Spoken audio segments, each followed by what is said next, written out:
On the afternoon of October 16th, 1991, a 36-year-old man named Enrique Martinez bent down, pulled out his pocket knife, and he carefully cut through the stem of a mushroom that was growing right next to a mossy log. And then after freeing this mushroom, he put it inside of his wicker basket with the other mushrooms he had collected in the area. And then Enrique stood up and just took a minute to take in the unbelievable view of this lush green valley right below him. Enrique was out mushroom hunting along with his wife Anna and their two friends Jorge and Sofia, who were dating. And where they were mushroom hunting was near this old abandoned town called La Musara, which is located up in the mountains of northeastern Spain. It had been Jorge's idea to come to this area and explore. Jorge had heard all these crazy stories about La Musara, about how it was haunted, and there was all this creepy folklore surrounding this town. As for Enrique, he didn't really care about the lore surrounding this town. Frankly, the town was not that interesting to him. What was interesting was the opportunity to come out here and collect mushrooms. That was something he really liked to do. Enrique and his wife Anna lived in this very busy port city in Spain called Tarragona, and so their lives day to day were very hectic. Enrique, he worked at a bar as a bartender, and so every night he was surrounded by hundreds of people coming in and out. And so having a chance to come out here and be in nature at peace and collect these mushrooms just sounded too good to turn up. Enrique stopped staring at the valley right in front of him, and he turned around and continued to scan the mountainside for a particular type of mushroom that grew in this area. It was called the bloody milk cap, which was known to be great for grilling. It paired well with meat. And so Enrique's plan was to go out on this mushroom hunting trip, and when they got back, he wanted to cook a feast using these mushrooms for his wife and his friends. The group slowly made their way uphill until they finally saw the outskirts of the abandoned town, La Musara. La Musara was more than 900 years old, and now it was just a collection of crumbling ruins, some dating back to prehistoric times. La Musara had never been a big town. At its peak, it had about 300 residents. But the last of the remaining residents of this town had finally fled 40 years earlier, and so now it was a ghost town. The group made their way over to one of the buildings that was right on the outer perimeter of La Musara. It was basically just a foundation with 3 walls still standing. There was no roof. But the friends, they went over to this building, and from right next to it, they were able to look straight down the main drag of La Musara. It was basically just a dirt road that went straight out, and all along the road were other kind of ruined foundations of where buildings used to be. And fairly far down this road, maybe 200 feet away from where all the friends were standing, was the center of La Musara, which was marked by this big church with a huge steeple, and the church was actually in decent shape. It had not totally crumbled onto itself like the rest of the buildings around it. And then behind the church, somewhat visible from where the friends were standing, was this overgrown cemetery. And then kind of off to the side of the church was this pond that was also very overgrown, and it was full of croaking frogs. Enrique and his friends just stood there next to their dilapidated building, staring at La Musara in silence. Now, they knew this place was going to be very creepy. People had said it was haunted, and that was a big reason why Jorge wanted to come here. But now seeing it in person, really the creep factor was much higher than they expected. It really did look like a spooky place. And then adding to the spook factor was very clearly, as they were looking down this main road, the friends could see this mist kind of starting to envelop the town. Jorge had told the friends when he was doing his research about La Musara that the mist was really a trademark of this town, that at night it basically got completely consumed in white mist. But now the friends are looking down this road, it's the middle of the day, and already the mist is starting to come in. Finally, Jorge broke the silence and said, "Hey, I want to show you guys something." And he grabbed his girlfriend Sofia's hand, and he began kind of jogging down the main road in the direction of the church. And so Enrique and Anna followed behind. And after only walking maybe 10 or 20 feet, Enrique happened to turn around and look back where they had just been standing next to this dilapidated building, and already he couldn't see that building because this fog had rolled in and totally obscured his view. Enrique couldn't help but feel a little uneasy, again, because he thought the fog was supposed to come in at night, and it's broad daylight, and here we are, totally covered in fog. But he shook it off, thinking, what's the big deal? And so Enrique turned back around, and he and Anna hustled to catch up with Jorge and Sofia, who by this point had stopped a little farther down the road, off to the side, where there was this strange rectangular rock that was maybe 2 feet tall, just kind of jutting up out of the ground. And when Enrique and Anna made it to Jorge and Sofia, Jorge placed his hand on the top of this strange rock, and looking very satisfied with himself, he would tell his friends, "This is the Sis Stone, and people say it contains dark powers." The Sis Stone was actually one of the oldest things in all of La Musara. Back in the day, Muslim armies used to march through La Musara, which actually got its name from this. La Musara means the place to march.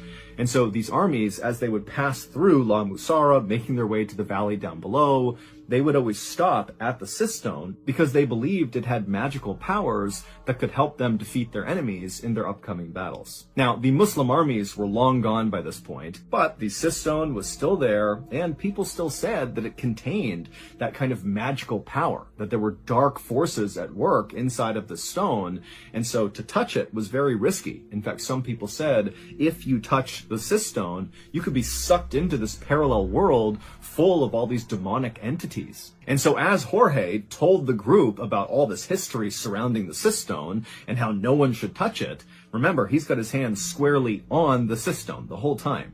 And so when he finishes telling the story, he looks at the others and said, "Come on, somebody else touch it." Jorge's girlfriend, Sofia, said, "Absolutely not. I'm not about to tempt evil spirits here." But Enrique's wife, Anna, said, "You know what? I'll touch it." And so Jorge smiled, he pulled his hand off the Sis Stone, and Anna, she walked forward, she took a deep breath, and then she placed her hand on the stone. And for a second, the whole group just held their breath, like something was going to reach out and grab Anna and pull her into the stone, but nothing happened, and a minute later, Anna had pulled her hand off, and the whole group was laughing. But just a couple of seconds later, Enrique, who had been laughing along with the group, suddenly noticed that the frogs in the pond near the church, a little farther down the road from where they were suddenly so much louder. It was almost like when they touched the stone, it had maximized the volume of these frogs. And so Enrique, he turned his whole body and began staring down the road through the mist and fog at this pond, and he could kind of barely make it out. You know, he was trying to see if there was something obvious causing these frogs to kind of go crazy. But as he stared at this pond, which again he could barely see, right behind it was the church. But there was lots of fog kind of blocking the church, and for a second the fog kind of parted, and Enrique got a full shot of one of the windows of this abandoned church.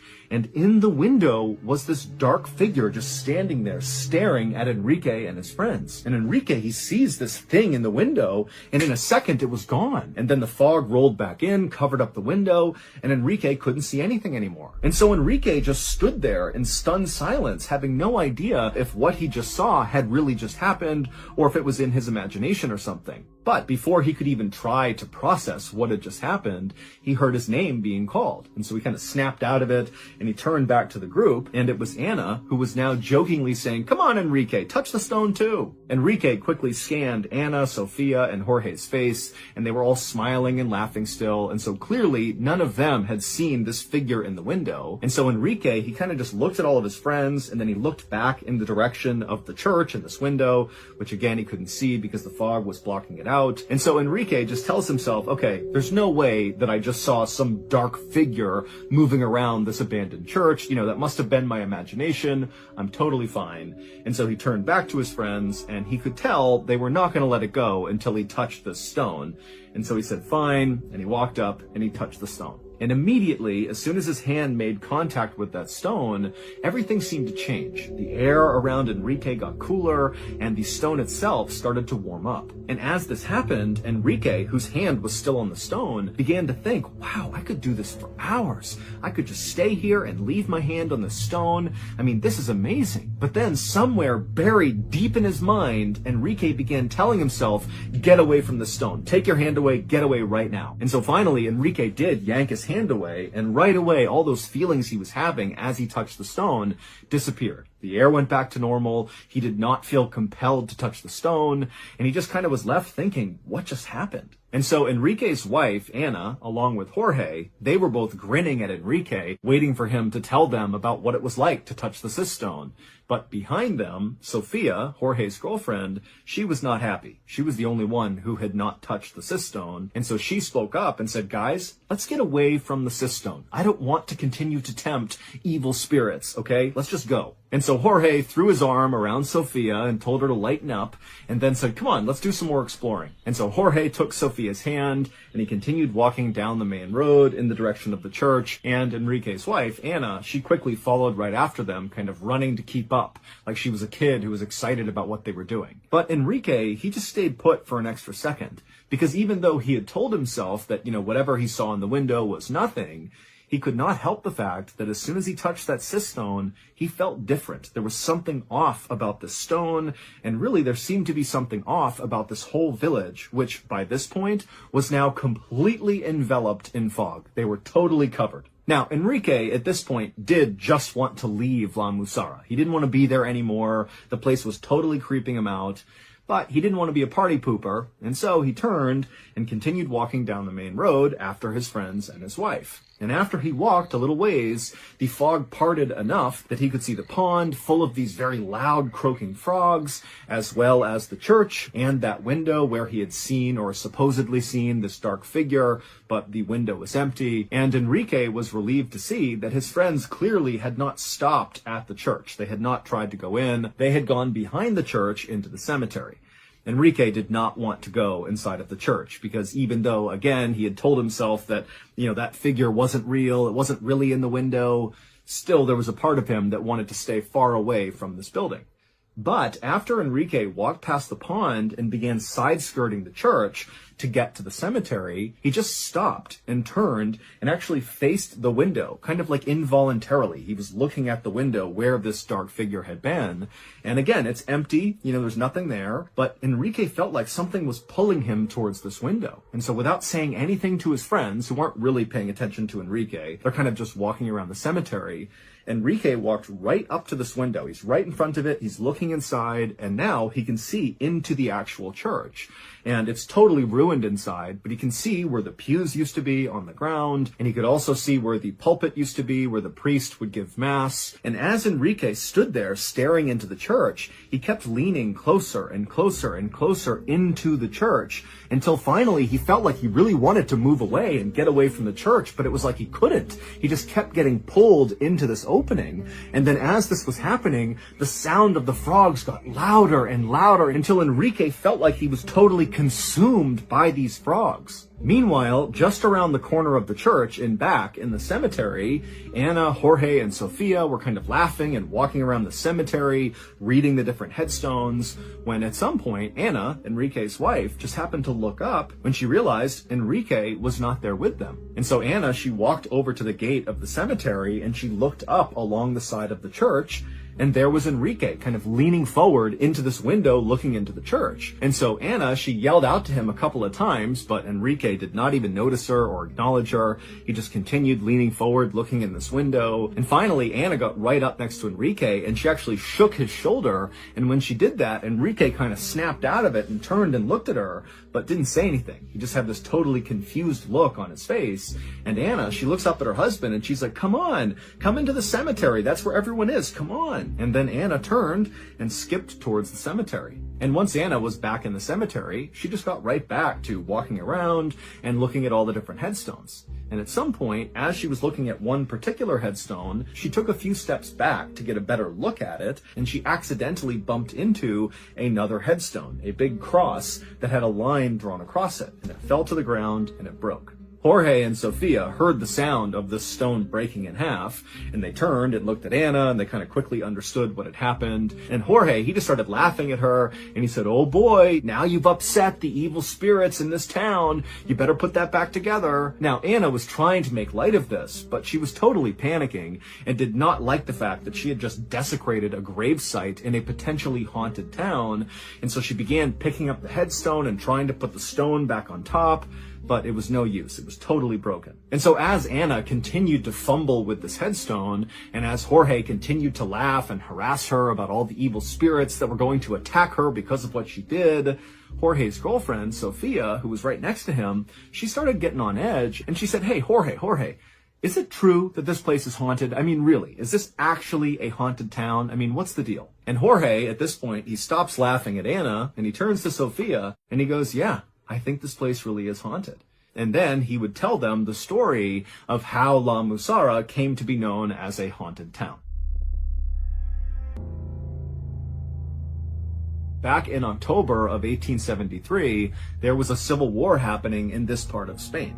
And one of the rival armies was using the caves in the mountainside kind of near La Musara as sort of makeshift field hospitals for their wounded. And one night, a very famous general named Cercos was wounded in battle. He was brought into one of these caves, and that was where he died. Now, Cercos was a beloved leader, and so the people inside of this cave really wanted to give him a proper burial, but they knew they had to keep his death a secret, because if it got out to the rest of the men that their leader had died, it would be totally demoralizing, and it would really give their enemies a victory. And so the 6 people inside of this cave, they built a coffin and placed Cercos inside of it, and then early the next morning, when it was still dark out, these 6 carried the coffin with Cercos inside of it up into La Musara, and they buried him secretly in the cemetery behind the church. Weeks later, 5 armed rival soldiers climbed up the mountain into La Musara to look for General Cercos. They didn't know that he had died in that battle. In fact, really, besides those 6 people that saw him die and secretly buried him,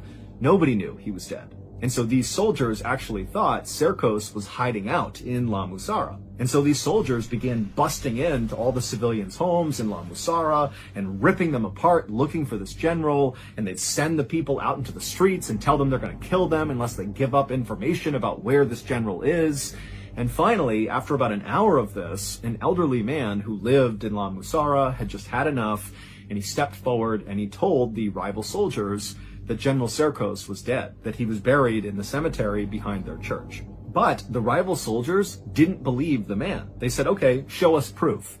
But the elderly man said, well, I don't know exactly where he was buried in the cemetery. I just heard that's where he was buried. And so the soldier said, okay, get everybody over to the cemetery right now. And so all the townspeople made their way over to the cemetery, and the soldiers followed them. And then once they were there, the soldiers demanded that the townspeople begin basically digging up all the graves to find Cercos. And as the townspeople began to dig, the sound of the frogs in the nearby pond began to get louder and louder and louder, until finally the leader of these rival soldiers actually stepped away from all the chaos happening in the cemetery and walked over to the pond and began firing his gun into the water to get the frogs to stop. But they wouldn't. They actually only got louder and louder. And so the leader of these rival soldiers finally just gives up on trying to quiet down these frogs, and he turns around and walks back into the cemetery, and he finds all the townspeople have stopped digging. They've basically dug up every grave,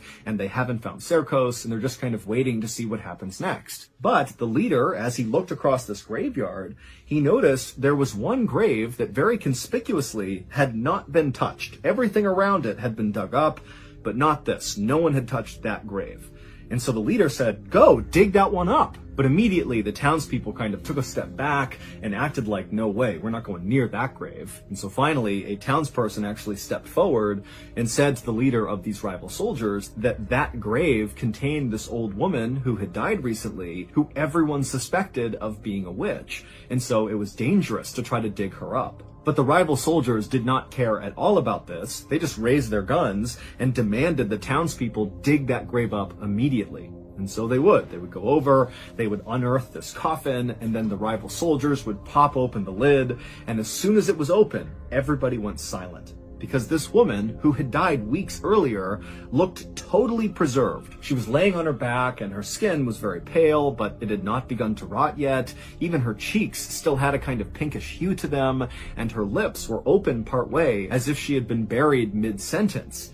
But what really had startled the group into silence was this woman's eyes were wide open when they opened up this coffin. It looked like she was looking directly at all of them. And so after a couple of seconds of the silence from seeing this woman for the first time, the townspeople began to cry and scream and back up away from this coffin. And the rival soldiers, they were startled too by this woman's appearance, but they were more angry than anything else, because by finding this woman in this grave, it meant they had not found the general. And so out of frustration, the rival soldiers grabbed this old woman's body, this witch's body, and they pulled her out of her grave, they strung her up to a tree, and they just sat there shooting at her constantly until her body had basically been obliterated by all the bullets. And then finally, when the soldiers stopped shooting, they realized everything had gone quiet. Just a second earlier, the cacophony of these frogs croaking in the pond that had been so loud it was like totally overwhelming had now completely ceased, and it was like the town had gone absolutely still. And this stillness and quietness was so unsettling for these soldiers that they actually just turned and fled right there without saying a word to the townspeople. And then once the soldiers were all gone, the townspeople got to work reburying their dead. And at some point, one of the townspeople jumped into the grave where the witch had been, and when they landed in the dirt at the bottom, their foot actually sunk down an extra foot. They had landed on something hollow and crashed into it. And what it was another coffin. There was another coffin buried below this woman's that the soldiers had not seen. And this secret coffin belonged to General Serkos. When those 6 people had secretly buried General Serkos, they had just placed his coffin at the bottom of an open grave that was about to be filled with somebody else's coffin.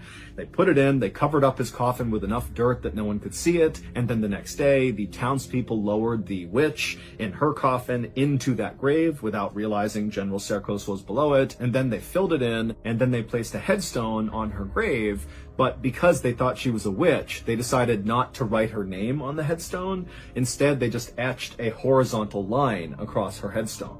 And so after this incident with the rival soldiers desecrating this woman's grave and her body, La Musara was never the same. People in the town began dying left and right, and their soil went bad, so they couldn't plant any crops, and then all these insects came through the town, and then all these plagues of illnesses and diseases came through.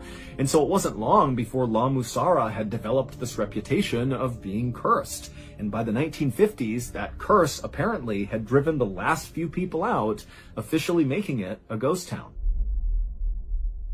After Jorge wrapped up the story, Anna was just horrified looking straight down at the ground, because it would turn out the gravestone that she had accidentally knocked over and broken, well, it had a horizontal line etched across the middle of it. It was the witch's headstone. That was the one she had broken. And so suddenly feeling totally spooked, Anna was about to yell to Jorge and Sofia that she wants to leave now, when she happened to glance over at the base of one of the cemetery walls, and she saw the perfect bloody milk cap mushroom, the exact type she knew her husband was looking for. And so Anna walked over, she picked this mushroom, and she turned around to show it to Enrique, but Enrique was not in the cemetery. And so right away, Anna thought, wait, did my husband ever actually follow me back down into the cemetery after I saw him by the church?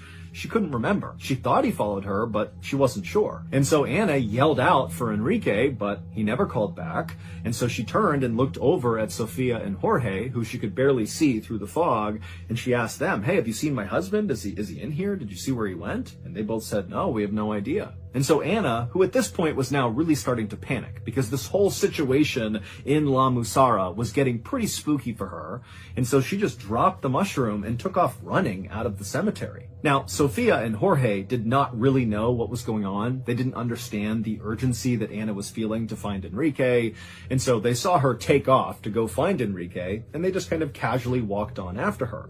And when they turned the corner and they exited the cemetery and began walking basically alongside the church, now again, the visibility is terrible from all this fog, as they moved along, they couldn't see Anna or Enrique, but they could hear Anna calling out for Enrique over and over again. And as they moved, Sofia and Jorge, they would see these shadows moving around in the fog.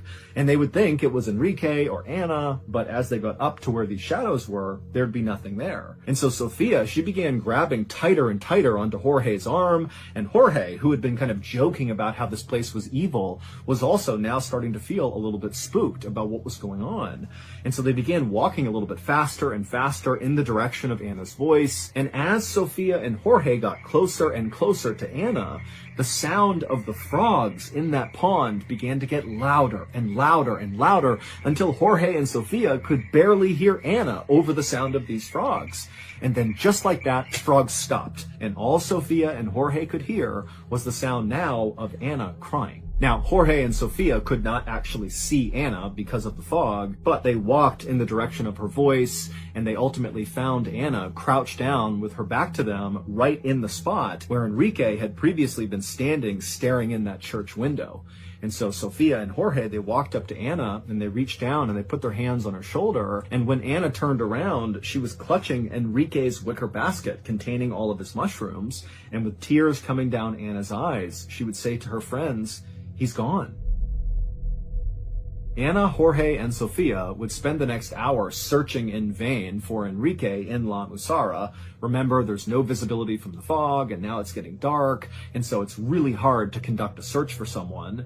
And so after this hour was up, even though they had no idea where Enrique was or what happened to him, the friends decided that their best and really only move was to leave and go tell authorities. And when they did that, a massive search was launched all around La Musara for the next week. But despite this huge effort, nobody ever found any trace of Enrique. He just vanished, leaving behind that wicker basket that Anna had found. And so after this week of searching, the authorities finally called it off and told Anna that, most likely her husband must have wandered off and died somewhere, and at some point, hikers will likely discover his body.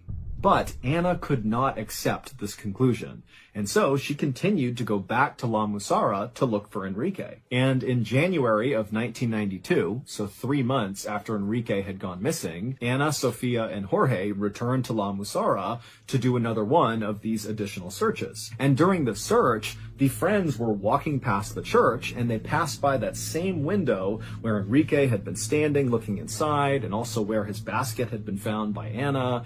And the three friends, as they passed by, they happened to see into the church, and down on the main floor where the pews used to be and where the pulpit used to be, there were these 6 dark figures wearing robes standing in a circle, not appearing to be doing anything but just standing there. And immediately, Anna actually was really annoyed because she figured this must be a group of ghost hunters that were out here looking for something paranormal, because after Enrique went missing, his story made the news largely because he went missing in a town that's long been regarded as being haunted. And so because of his case, you had all these people coming to La Musara to go find ghosts or find whatever happened to Enrique. And so Anna, who was deeply offended by all these people who were coming out to La Musara to look for ghosts, because for Anna, this is not a game. Her husband really went missing here. So she goes right up to the window to tell these 6 people in robes off, get the hell out of here and have some respect.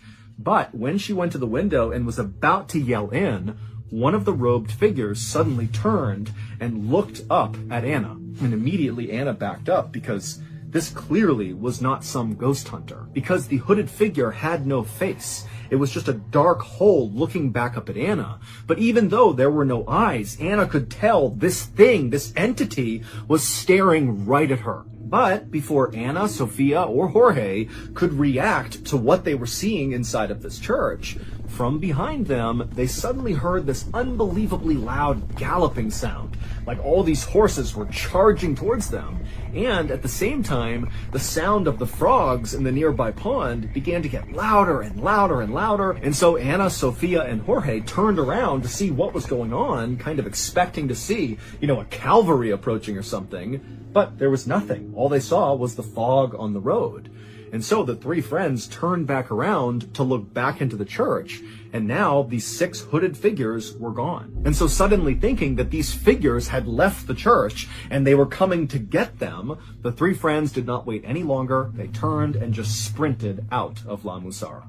Enrique was never found. His wife, his friends, the authorities, they still have no idea what happened to him. There have also been several other people who have gone missing in La Musara, and they too have never been found.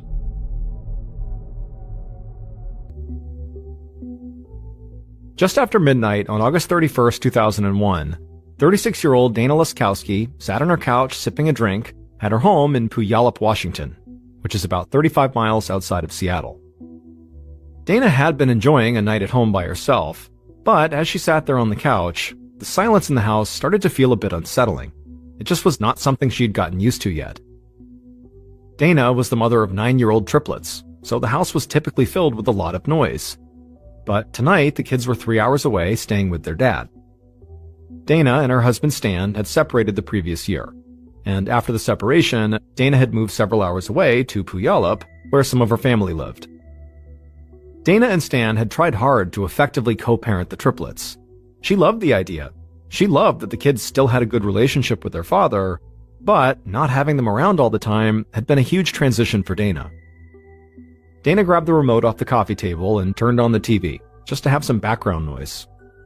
She sipped her drink and then kind of laughed at herself. Spending a night on her own really should not be that big of a deal. It should be fun, it should be enjoyable. And plus, even though her triplets would be gone for a few more days still, Dana worked as a nanny for a couple in town, and she'd be able to spend time with their kids, who she loved too. And so Dana told herself to just relax and enjoy a stress-free night. Then she leaned back on the couch and tried to watch TV. But as she was doing that, she suddenly heard this noise coming from the back of the house.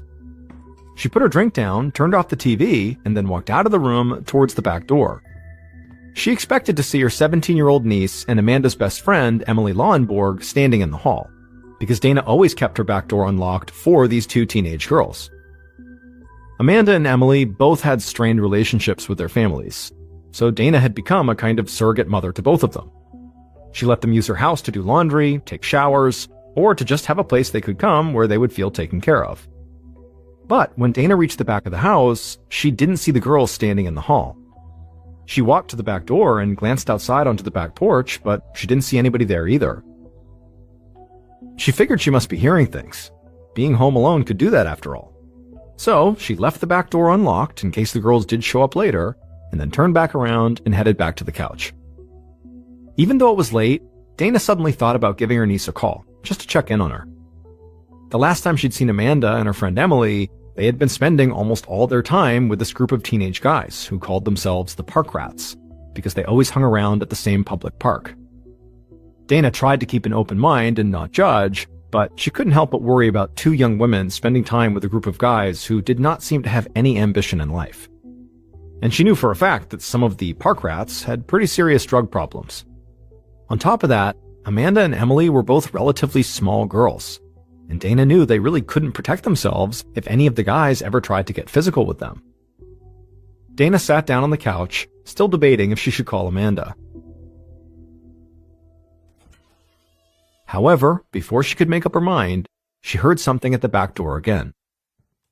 Then she heard footsteps coming down the hall.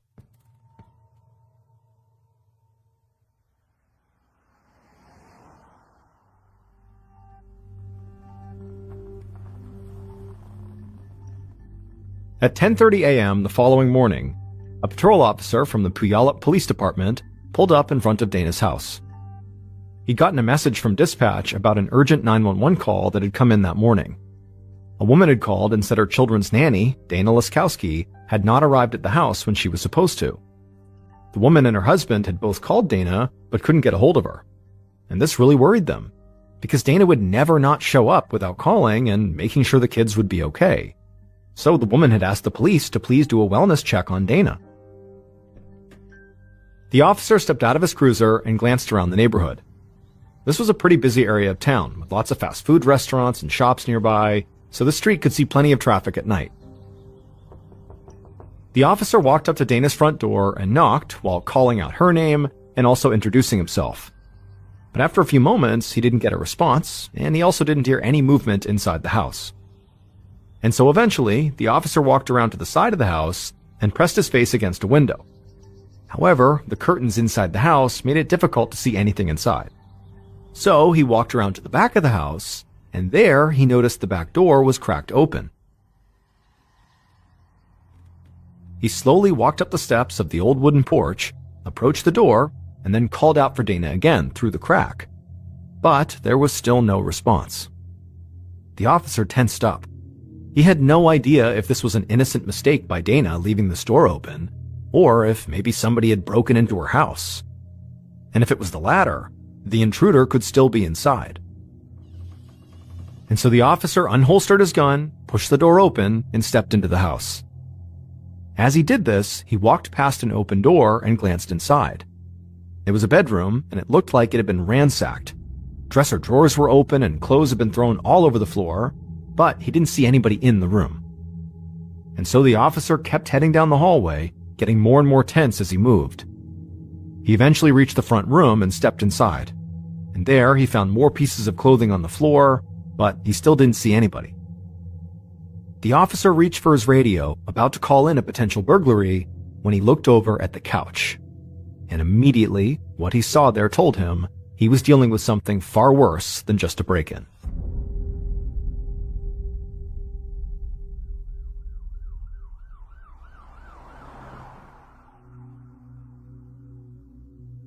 A little later that morning, veteran homicide detective Scott Bramhall of the Puyallup Police Department arrived at Dana's house. He saw a patrol officer standing out front, waiting for him. Bramhall could tell this officer was shaken up by what he'd found inside. Detective Bramhall talked to the officer and got as much information as he could, then he put on his gloves and stepped inside. Bramhall walked into the front room of the house and immediately saw what had upset the patrol officer. The dead body of a woman lay on the couch, with a blanket partially covering her legs, almost like she'd been keeping her feet warm. The patrol officer had found a photo ID during his search, and he had positively identified the woman as Dana Laskowski, the woman he had come to do the wellness check on. Detective Bramhall approached Dana's body and crouched down beside it. Right away, he saw specks of blood on her cheeks and mouth, as well as blood on the carpet by the couch. He also saw deep, dark bruises and ligature marks on Dana's throat. Bramhall looked around the room and saw a scarf on the floor not far from the couch. And his first thought was Dana had most likely been strangled to death, and that scarf could very well be the murder weapon. But the position Dana was lying in was by far the most shocking thing about this crime scene. Dana's head rested on one of her arms, but her other arm was bent at a strange angle behind her back, and her waist was twisted in an awkward position like her body was contorted. The result of all this was that even in death, Dana appeared like she was actively in some kind of physical struggle. Just then, the detective heard voices and footsteps behind him. He stood up and turned to see more police officers and a small group of forensic technicians walking into the room. Bramhall waved one of the forensic techs over, and the two of them began examining Dana's body together. The tech agreed that Dana had most likely been strangled to death, and the severity of the wounds on her throat indicated that whoever had killed her was pretty strong. Also, Detective Bramhall knew that in a lot of cases of strangulation, the victim fights back really aggressively, thrashing and fighting as much as they can, giving further credibility to the idea that Dana's killer really did have to be big and strong to be able to overpower her. After a few moments, Bramhall left the forensic tech and searched the rest of the house with a few other officers. He told a member of his team to get started on a background check for Dana, while other officers went out to speak with Dana's neighbors to see if any of them had seen or heard something strange that morning or the night before. As the detective made his way through Dana's house, it was clear the place had been ransacked. However, he noticed that some pretty obviously expensive items like a computer and other electronics had been left untouched. This could mean a couple of different things. Either someone had robbed Dana's house looking for something specific, like jewelry, or this entire scene had been staged to look like a robbery. Another thing that stood out to Bramhall was that even though Dana's body and the blood indicated a struggle, there was no sign of forced entry. The back door had been open and unlocked when the patrol officer had first arrived on the scene, and the front door had been locked and showed no signs of a break-in. So Bramhall wondered if Dana had let her killer inside, or if they had unlocked the back door with their own key. As Bramhall was searching the house, one of his team members came up to him. This officer told him that he'd only just started looking into Dana's background, but already he'd found something important. She and her husband Stan were recently separated, and Stan was not answering his phone.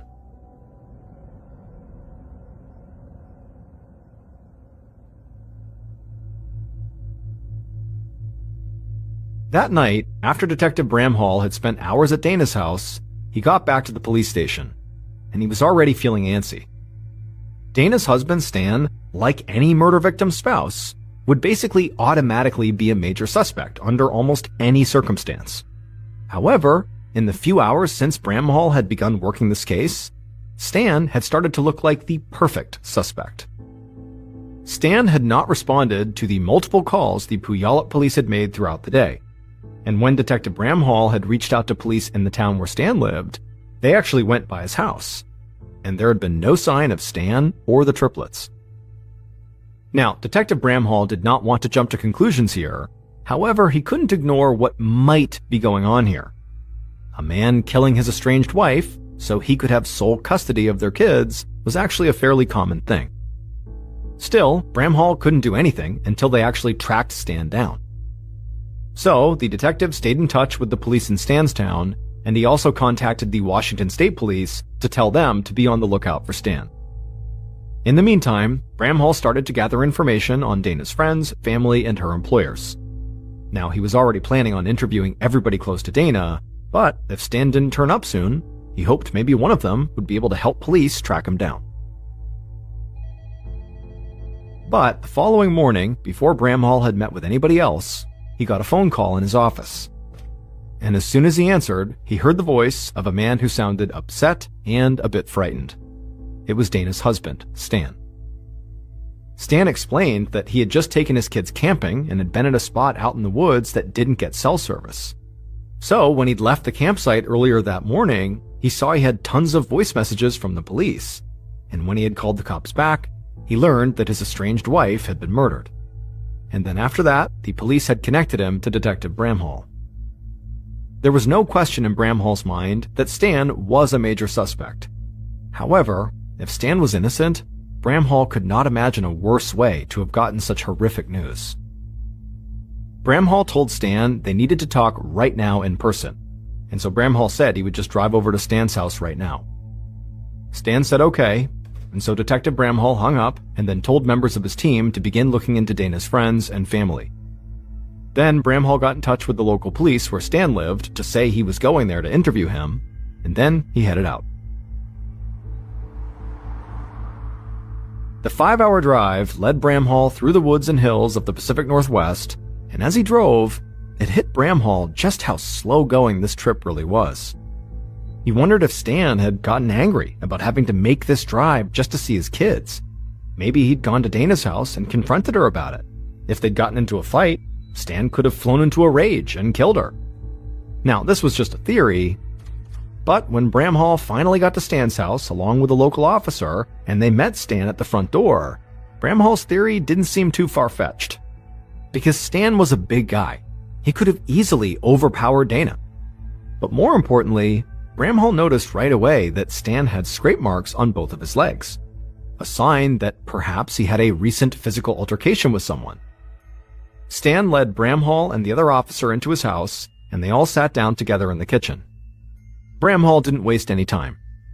He asked Stan flat out if he and Dana had been arguing about their separation, and if that tension had led to any physical altercations. Stan immediately shook his head and said no. He didn't deny that he and Dana argued, and that being separated and trying to co-parent triplets could be stressful, but he said he and Dana had worked hard to help each other and to support each other, and to make their kids' lives as normal as possible. Bramhall immediately changed the subject, and asked Stan how he'd gotten those scrapes on his legs. Stan looked a little surprised by the question, but he said he'd gotten them while playing baseball. Bramhall jotted it down in his notebook, having no sense of whether or not he was actually getting the truth. Finally, Bramhall asked Stan if he'd be willing to submit a DNA sample. And at that, Stan's whole demeanor changed. He'd been cooperative the entire time, but now, he said there was no way he was going to provide DNA. He still didn't really know what was going on here, and he hadn't even talked to a lawyer. Bramhall knew he couldn't force Stan to give them a DNA sample. Not yet, at least. He also knew a lot of people, even innocent people, didn't like the idea of providing their DNA. So Bramhall stood up, said he'd check into Stan's camping trip alibi, and that he'd be in touch. Hours later, Bramhall made it back to the station, and he felt like nothing had really changed regarding Stan. Stan was still a major suspect, and since he hadn't provided a DNA sample, the police would just have to keep digging into his alibi and his background to see if they could find anything that directly connected him to the murder. However, within minutes of getting back to the police station, one of Bramhall's team members came into his office and told him he had a major new lead. Detective Bramhall was worn out from all that driving he'd just done, but he felt an instant rush when he heard this. He asked the officer what he'd found. The officer said he'd spoken to the couple who employed Dana as their nanny, and they said Dana had a stalker, a guy named William, and Dana had even said to her employers that if she ever turned up dead, William would be the one who had killed her.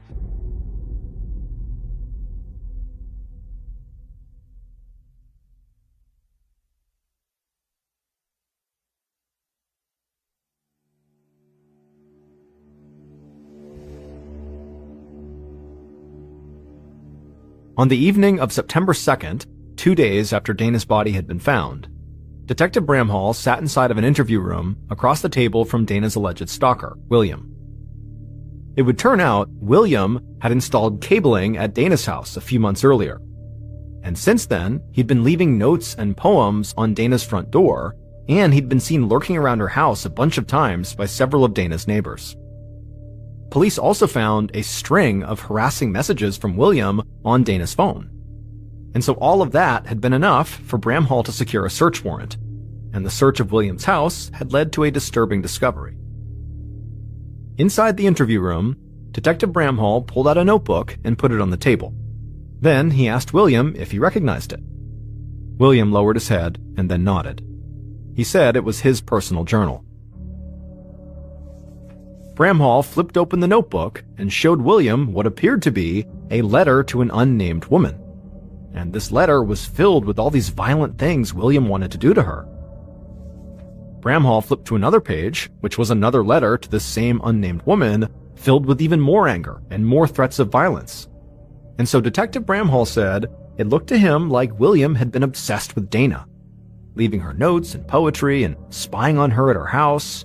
And when Dana didn't reciprocate, he got angry and started fantasizing about hurting her and began writing about it in his journal. But as William heard this, he just shook his head and said, "No, it's not like that at all." William said those letters were an exercise his therapist had told him to do, and they weren't even about Dana. He said he had written that stuff about a woman who'd broken his heart, but it was just to get out the anger and hurt that he felt. He would never actually do any of the stuff he had written. Bramhall sat there in silence for a minute, just looking at the man across the table. Like Dana's husband, William was easily big enough to have overpowered Dana. And even if William was telling the truth about the notebook, he clearly had some kind of unhealthy obsession with Dana. So Bramhall leaned in and told William there was a really easy way for him to clear his name and help the police figure out what happened to Dana. William could provide the police with his phone and a DNA sample. And William didn't hesitate. He said he would do whatever the police needed, anything that would show he did not hurt Dana. In the days following the interview with William, Detective Bramhall and his team met with more of Dana's friends and family. Bramhall had two solid suspects, Stan, the estranged husband, and William the stalker. But he still didn't have any clear evidence pointing to either of them. And most of the people he spoke to didn't provide much more information. But Bramhall eventually met with Dana's 17-year-old niece Amanda at her house, and she told him something that had the potential to turn his whole investigation on its head. Amanda told Bramhall that Dana was like a second mother to her and her best friend Emily. Dana let them come over whenever they wanted, and the house was like this great escape for them. Amanda said Dana even left her back door unlocked, just so they could come in whenever they wanted to. This was a huge piece of news for Bramhall. It now made sense how somebody could have gotten into Dana's house without actually having to break in. They just walked in the unlocked back door. But then Amanda said something else that seemed even bigger. She explained that she and Emily had become friends with a bunch of teenagers who called themselves the Park Rats. And Bramhall knew exactly who they were, and he knew some of them were bad news. More than a few Park Rats had ended up in jail for drugs and violent crimes. And so as soon as Bramhall heard this, he asked Amanda if any of the Park Rats knew that her aunt kept her back door unlocked. And Amanda nodded and said yes. She said she had actually brought a couple of the Park Rats to Dana's house to meet her, just because Amanda thought Dana was so good at taking care of people who didn't really have anybody else. And most of the Park Rats had very difficult home lives.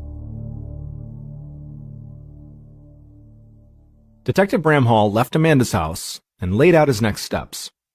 So far, his case had seemed like a pretty straightforward case. Estranged husbands and stalkers were common suspects. But now, he and his team were going to have to track down and interrogate a local gang of teenagers. Finding the park rats didn't prove to be too difficult for Detective Bramhall. A few trips to the public park where they hung out, and meeting with a couple members of the group who were now in jail was really all it took. But getting the park rats to actually give him useful information turned out to be a lot harder. Most of them said they knew about Dana's murder, but all of them denied having anything to do with it. And since Bramhall didn't have any evidence connecting these teenagers to the scene, he couldn't just arrest them and try to force them to talk. And so, before long, a month had just flown by, and Bramhall still didn't have anything. And in that time, no new evidence surfaced that pointed to either Dana's husband Stan or the stalker William. And so Bramhall began to worry that maybe Dana's death had been the result of a random burglary gone wrong, and that the police were not even close to tracking down her killer.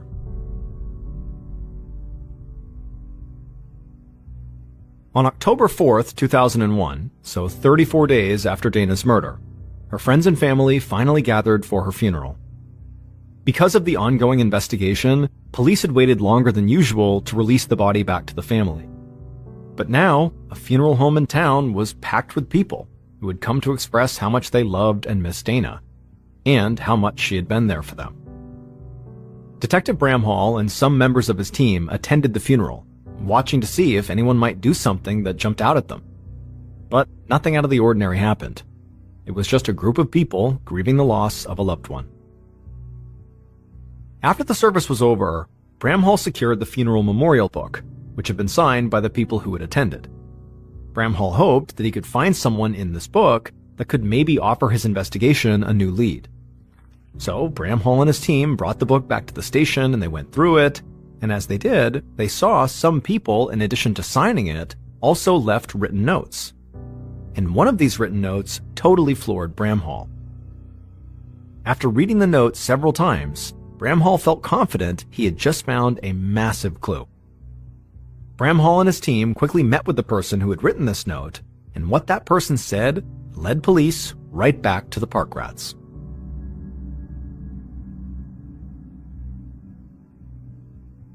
Over the next several weeks, armed with new information from this memorial book, Detective Bramhall tracked down several of the park rats he'd already met with, and they were willing to cooperate. All of them still maintained they had nothing to do with Dana's murder, but they said there was somebody the police needed to talk to. It was someone they all knew, and who they called the Mutant. Bramhall thought the Mutant definitely sounded like a nickname a group of teenagers would come up with, like something out of a comic book. But the park rats said the Mutant was more like a name for a professional wrestler, because the Mutant was really strong and loved to wrestle. And like all professional wrestlers, the Mutant had a signature move: choking their opponent, twisting them at the waist, and bending their arm all the way behind their back. When Detective Bramhall heard about this signature wrestling move, immediately images of the bizarre position he'd found Dana's body in ran through his mind. And so, the detective and his team spent the next several days compiling background information, and then they brought the Mutant in for an interview. And by the end of that interview, Detective Bramhall knew who had killed Dana Laskowski.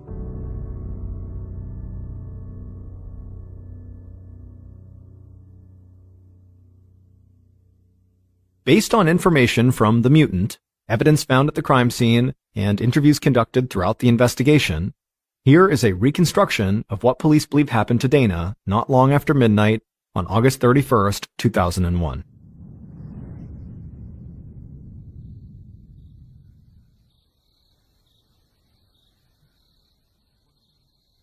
That night, the killer and their partner moved quietly through the darkness towards the back door of Dana's house. Once they got there, they opened it up, walked inside, and began walking down the hallway towards the front room.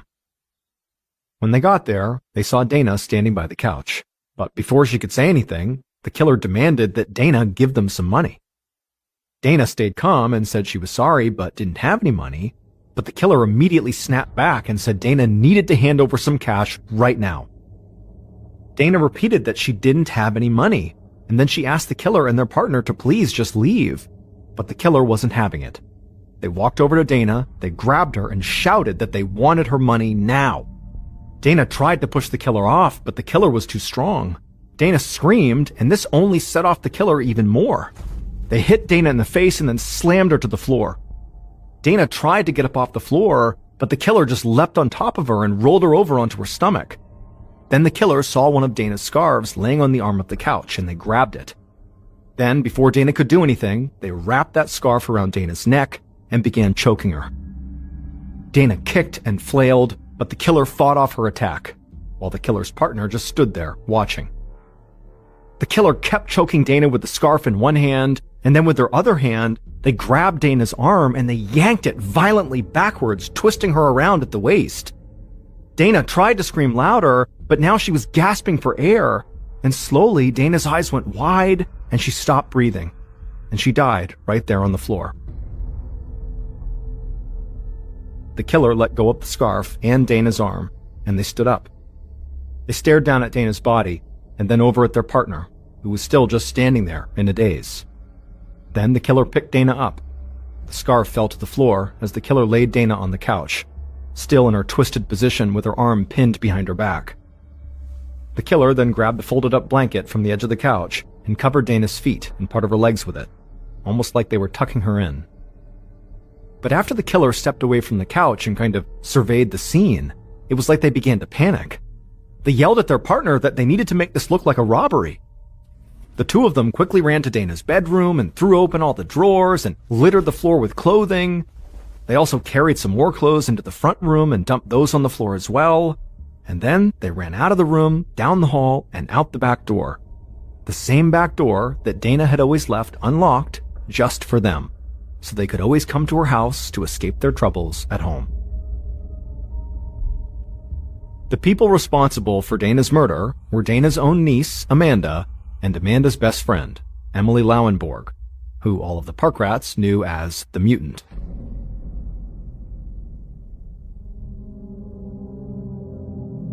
The two young women had gone to Dana's house to try to get Dana to give them some money, and when she refused, it was Emily, the mutant, who attacked and killed her. Emily had not been high on the suspect list because on the surface, she did not fit the profile of the killer. Police had assumed that the killer was a man who was bigger and stronger than Dana. And Emily was a small young woman who was only about 5'2". But it would turn out, despite her small size, Emily was extremely strong and loved to wrestle. Hence how she got the nickname, the Mutant. The note that Detective Bramhall saw in Dana's funeral memorial book that really stood out to him was written by Dana's niece, Amanda. And it read, "I'm sorry I wasn't a better niece for you. 34 days clean and sober. It's all for you." The funeral was held exactly 34 days after Dana's murder, suggesting Dana's murder prompted Amanda to go sober on that same day. Now, that in and of itself is not totally unreasonable, that a death in the family would prompt a big life change. However, to Bramhall, as he was reading through the notes, that note just felt weirdly specific to reference her sobriety and the exact number of days inside of this memorial book, when all the other notes were just far less specific. And so to him, something felt off about it. And so the detective followed up with Amanda and asked her about the note, and she would admit to him that she had been struggling with drug addiction. And so Bramhall wanted to know if her sudden sobriety was connected to Dana's murder, like the note implied. And Amanda would say yes, and over the course of this discussion, she would also just tell Bramhall that there was this drug dealer in the park rats who might have killed her aunt. However, when Bramhall met with that drug dealer and several other members of the park rats, they all pointed the finger at Emily, the mutant. Police searched Emily's house and found a piece of paper in her room.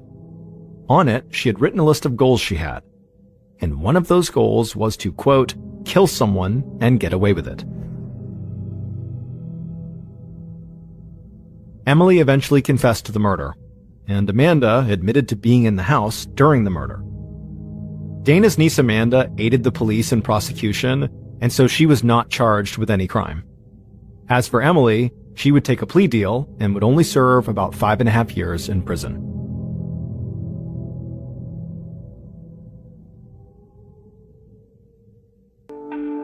In late April 2013, 38-year-old Alejandra Soto was in her kitchen loading up a tray with Gatorade, a bowl of soup, a package of throat lozenges, and an inhaler. Upstairs, she could hear her 11-year-old daughter, Maggie, coughing in her bedroom. Her cough sounded bad, but it was a vast improvement compared to the past few days. Maggie had come down with a severe case of bronchitis, a condition that develops when the airway to the lungs becomes inflamed, causing a persistent cough. Alejandra had taken the week off from her demanding office job to take care of her daughter.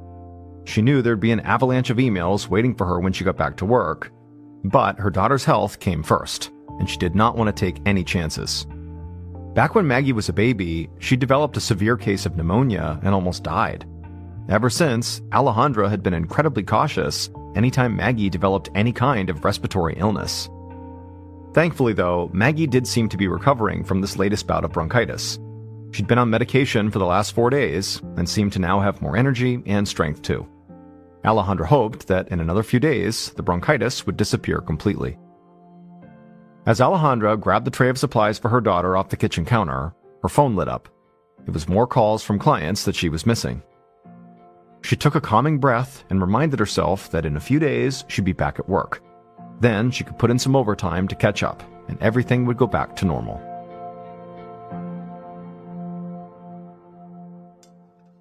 A few weeks later, in mid-May, Alejandra was setting the kitchen table for dinner while Maggie sat at the far end doing her homework. And at some point, Maggie just started coughing, and she was coughing so hard that her face turned beet red. Instinctively, Maggie reached for her inhaler, which she had been prescribed back in April for her bronchitis, and she breathed in the medication. And right away, her cough quieted down, and so she went back to work. But just minutes later, Maggie started coughing again. As Maggie took another puff from her inhaler, Alejandra rushed over and began rubbing her daughter's back, trying not to show how concerned she was. 2 weeks earlier, Alejandra had thought Maggie was getting better, and so she sent her to school. However, just a few days ago, Maggie had developed this dry cough. Now, Maggie had said she felt fine, but she was actually coughing more now than she had been before. Alejandra had taken her to the doctor's office for an exam, but the pediatrician just said to keep using her inhaler. The cough would clear up with time. Except, now it seemed like Maggie's cough was only getting worse. And so Alejandra sat down next to her daughter at the table and told her that it might be time for another doctor's visit. She'd see if the pediatrician could squeeze them in tomorrow, and then maybe afterwards they could grab some ice cream. Maggie said she liked the sound of that, and then she got up to help her mother bring dinner to the table. The following day, Alejandra sat in the pediatrician's office, ignoring the constant buzz of emails on her phone, while the doctor examined Maggie. He listened to her lungs with a stethoscope and told Maggie to breathe in deeply, and as she did, she exploded into a coughing fit. The pediatrician was sure that Maggie's bronchitis had cleared up. He told Alejandra that her daughter could be having some kind of allergic reaction, like hay fever, and so she wanted Alejandra to try over-the-counter allergy medications and see if maybe that alleviated the cough. On the way home, the mother and daughter grabbed some allergy medication from the pharmacy, along with some ice cream cones from the ice cream shop, as promised. Maggie took the allergy meds with some water in between licks of her cone, and within a few minutes, her cough seemed to be getting a bit better. Alejandra hoped that maybe now this would be the end of her coughing fits, and by tomorrow morning, they could go back to their usual routines. A month later, Alejandra sat inside of a dimly lit acupuncture spa that smelled like incense. Her daughter Maggie was lying on a massage table in the center of the room, looking completely calm as an acupuncturist pressed thin needles into her forehead. Alejandra tried not to flinch as she watched. She was very squeamish about needles and was impressed by how little they seemed to bother Maggie. In fact, this was the calmest Maggie had looked in weeks. She wasn't coughing at all. Generally, Maggie's cough had gotten drastically worse. Most of the time, she was coughing about every 4 seconds. She coughed all day long from the time she woke up to the moment she fell asleep. Somehow, Maggie could sleep through the night without coughing, but the rest of the time, she coughed incessantly. Maggie also said that her nose, throat, and stomach all hurt, which only made sense to Alejandra. She estimated that Maggie was coughing more than 10,000 times a day. Alejandra was genuinely scared for Maggie's health, and so at this point, she was basically willing to try anything to help her daughter. And since Western medicine did not seem to be solving Maggie's cough, Alejandra had decided to try something different: acupuncture. And so far, the acupuncture appeared to be working. Maggie's cough went away while the acupuncturist placed the needles around her body. Alejandra had no idea why this treatment seemed to work when so many others had failed, but she was not about to question it. After the acupuncturist had finished applying all the needles, they slowly began to take them back out again. She had Maggie breathe in deeply and sit upright as she worked. Alejandra felt relieved. They'd actually found a treatment that seemed to work. However, after all the needles were out and Maggie got off the table, she immediately began to cough.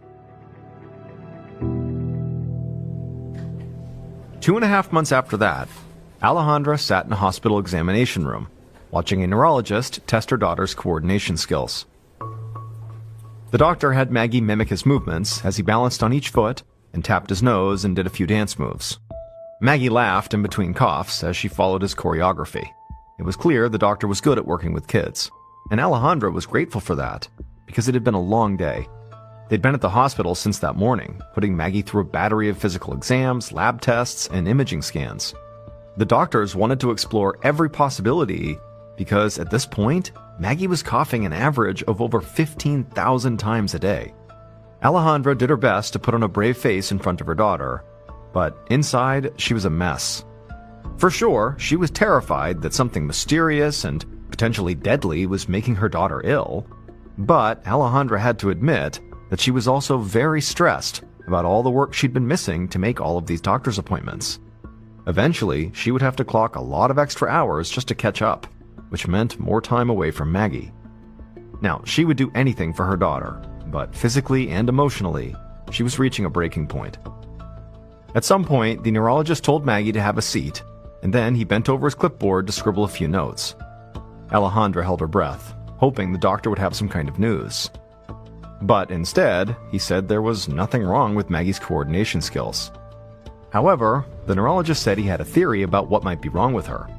There was one last specialist he wanted Maggie to go see. A week later, Dr. Daniela Vega took notes while her new patient, Maggie, sat at the kid-sized table in her office, coughing away as she worked on a puzzle.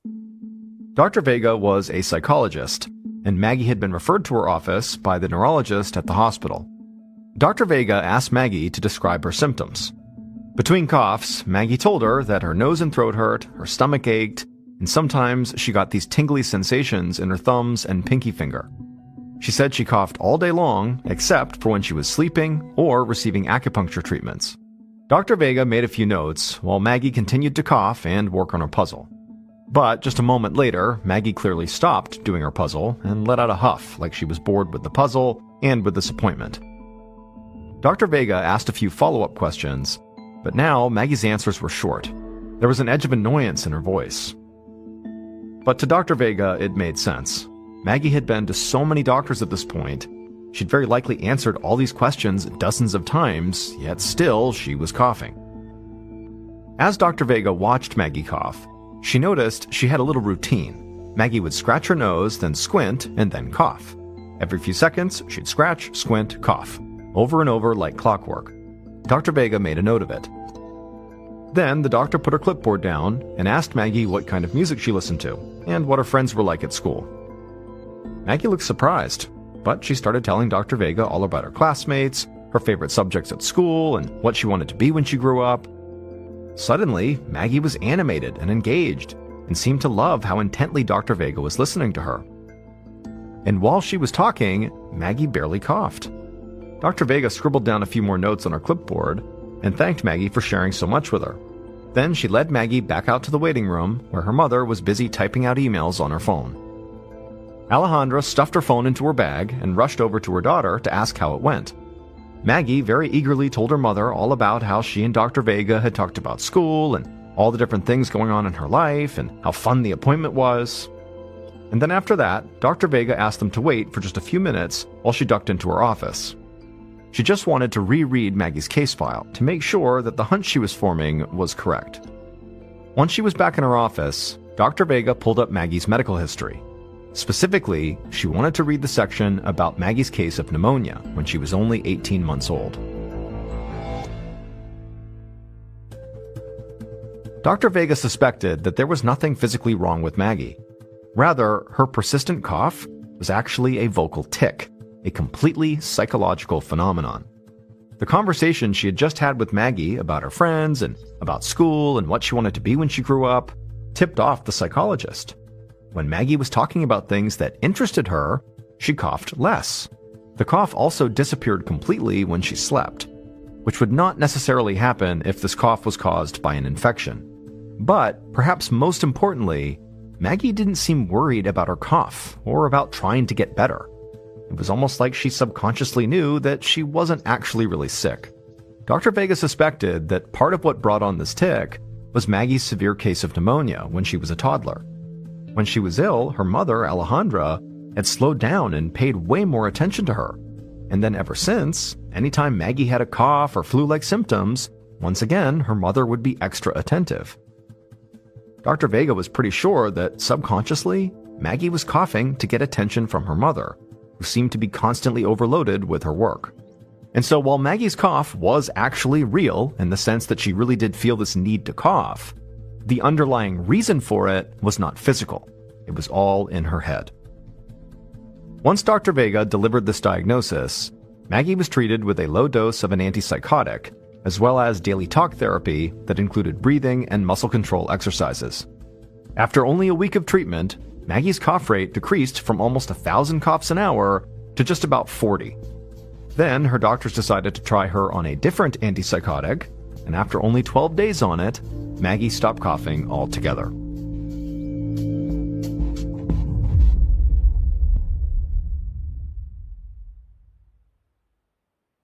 And now here's our second story called The Putrid Smell.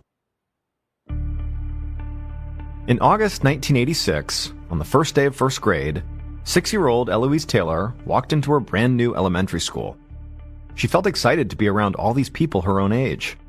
She'd been looking forward to meeting her classmates all summer and couldn't wait to make friends.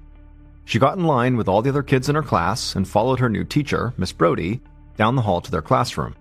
Miss Brody gave Eloise the desk right at the front of the room, and Eloise was determined to be her best student. She began unpacking her school supplies, then sat at her desk and turned around to say hello to the girl right behind her. But when she did, that girl just wrinkled her nose and made a face, like Eloise had done something wrong. She turned her back to Eloise and started whispering to other classmates. Eloise was confused, but she didn't have time to dwell on it, because Miss Brody called for attention and began passing out a worksheet. First day of school had officially begun. Eloise listened intently as Miss Brody began her lesson, and she figured Miss Brody must have noticed how well she was paying attention, because during the lesson, Miss Brody kept pausing to look over at Eloise.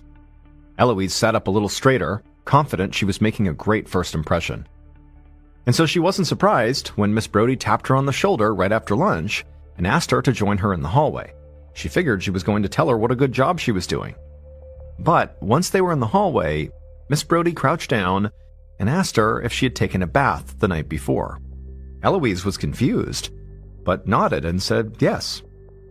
Miss Brody just pursed her lips, like she wasn't sure if Eloise was actually telling her the truth. She asked Eloise a few more questions about her hygiene, like if she bathed every night, how many times a day she brushed her teeth, that sort of thing. Eloise did her best to answer, feeling more and more like she was in trouble for something, except she couldn't understand what she'd done wrong. As soon as they went back into the classroom, Miss Brody announced that they were all going to move desks. She'd made a new seating chart during lunch. Eloise dutifully emptied out her desk and waited as Miss Brody gave out the new seating assignments. She called Eloise last, and she put her all the way in the back corner of the classroom, right by an open window. Eloise felt like the whole class was staring at her as she shoved her books into her new desk. As soon as she sat down, the kid right in front of her began inching his desk forward, like he was trying to put space between them. Eloise didn't understand why nobody in her class wanted to be near her, so for the rest of the day, she just kept to herself.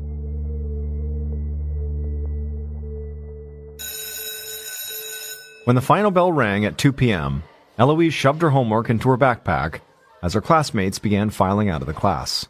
Some of the boys passed by her desk on their way out the door, and each one of them whispered "fish" as they walked by.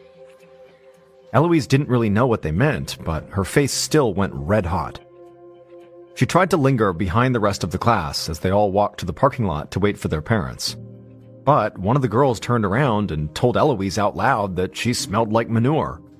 Then a couple of boys started chanting dead fish, over and over again. Eloise immediately burst into tears.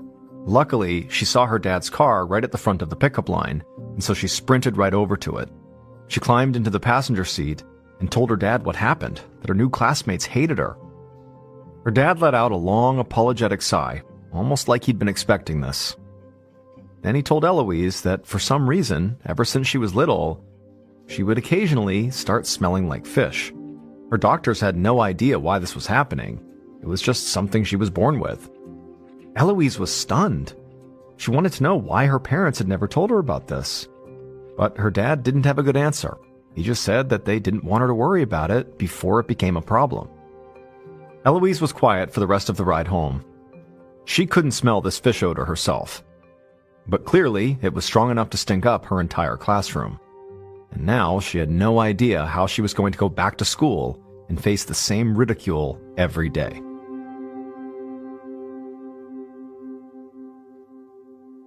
Over the next several years, Eloise tried to keep to herself, but some of her classmates still bullied her. And when she entered middle school, the bullying only got worse. One afternoon in 6th grade, Eloise was headed to class when a couple of 8th graders cornered her in the cafeteria. They threw tuna fish sandwiches at her and laughed about how bad she smelled. Their taunting drew a crowd, and suddenly the whole hallway seemed to be laughing at her. Eloise tried hard not to cry, but holding back the tears took so much concentration that she didn't have the energy to fight back or walk away. She just stood there, taking the ridicule, until the school librarian stepped in and told everyone to go to class. The librarian shielded Eloise until the hallway cleared out. Then she invited her to clean up in the bathroom and come have lunch in the library. Eloise nodded, her whole body shaking with adrenaline. She couldn't take the bullying anymore. She had to figure out what was causing the fish odor and find a way to make it stop. From that day on, Eloise ate lunch in the library. Though there were no computers in the school at the time, the librarian helped Eloise comb through the school's collection of encyclopedias and other textbooks to try to find a cure.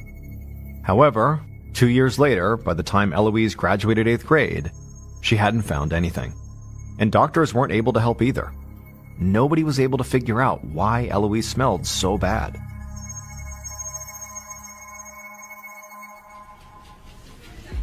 Eight years later, around 2003, Eloise sat down at her workstation at the local bank. She was newly graduated from college and working on her master's degree in education. Her dream was to become a teacher, but in the meantime, she had gotten a job as a bank teller. Eloise sprayed herself with the perfume she kept in her bottom drawer, then logged into her computer. She quickly got so absorbed in her work that she didn't notice her supervisor walking up to her desk. He tapped on her shoulder and told her to pack up her things and follow him. He had some new responsibilities for her. Eloise smiled, but she had a sinking feeling in her stomach. She followed her supervisor to the very back of the bank, to an isolated room with a big window. He told her she was going to be the drive-through bank teller from now on. Eloise knew the real reason she had been moved here. She felt defeated. This was like 1st grade all over again, and she got moved to the back of the class on day 1. A moment later, she could hear the soft hiss of a Lysol spray bottle down the hallway, and she knew that some of her colleagues must be spraying down her old workstation with air freshener. Eloise knew her fishy odor would eventually become a problem at work, even though she showered multiple times a day and constantly coated herself with perfume. The odor was just too overpowering. She couldn't blame her coworkers for not wanting to be around her. Eloise's odor was the reason she didn't have any friends, and it made her feel like she was a burden to her family. She didn't let herself get close to anyone. She'd tried dating someone recently who promised he was okay with her smell, but she worried that he'd eventually get sick of it, so she actually ended things before he could. And now, she sat on the metal stool in front of the bank's drive-through window and tried not to take it personally when her supervisor shut the door on his way out. She knew there was no escaping her odor, but she was beginning to realize what that truly meant for the rest of her life. If she didn't find a way to mask it or control it, this would be her future. Complete isolation as she watched the world pass her by.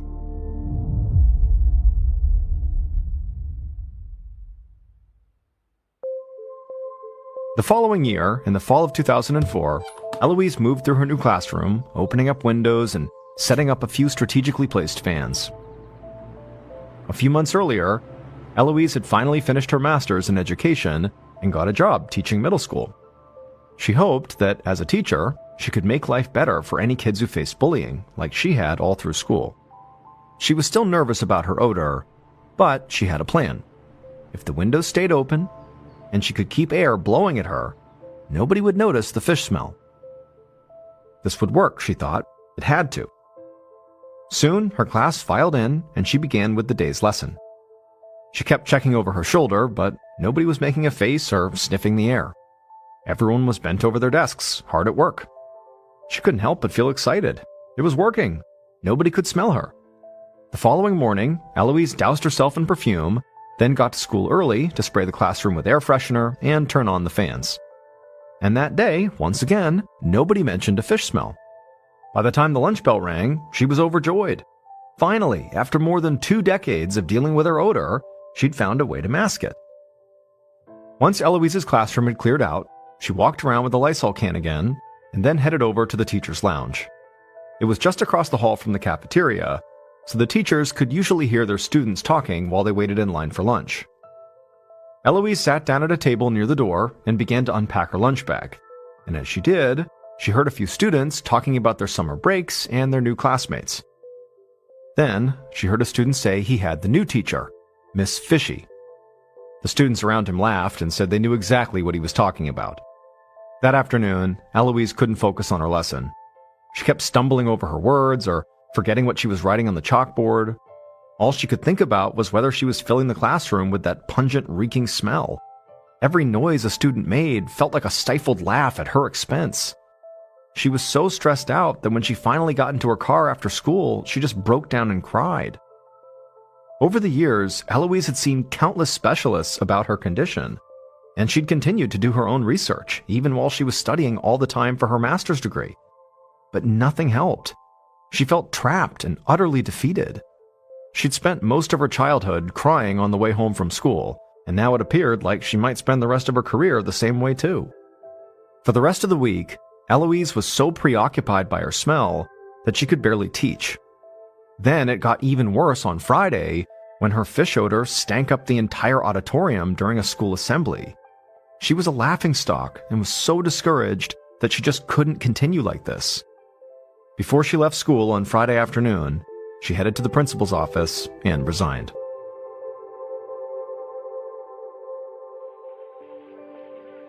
A month later, Eloise sat on her couch feeling down.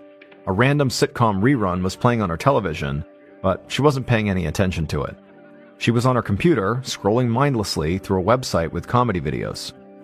Eloise hadn't used the internet very much until she started her master's program, since the internet was still a newer technology. But now she was making up for lost time. Lately, she would spend hours on different comedy sites, trying to distract herself from what a freak she felt like. For the past few weeks, Eloise had been thinking more and more about suicide. She had no friends, she didn't feel like she had a future. She couldn't even bring herself to look for another job. She was at rock bottom. She clicked on another comedy video, wishing she were tired enough to go to sleep. And that's when she saw an advertisement at the bottom of a webpage for a site called Ask Jeeves, which was one of the leading search engines in the early days of the internet. You could ask a digital butler named Jeeves any question, and he would comb the internet for answers. Eloise was intrigued. She clicked on the banner and then typed into the search bar, "fishy body odor." After hitting return, she didn't expect much. But then, a couple of links began popping up. Eloise bolted upright as she clicked on the top result. It brought her to a website that described an extremely rare condition called trimethylamminuria, or TMAU for short, although apparently it was more commonly known as fish odor syndrome.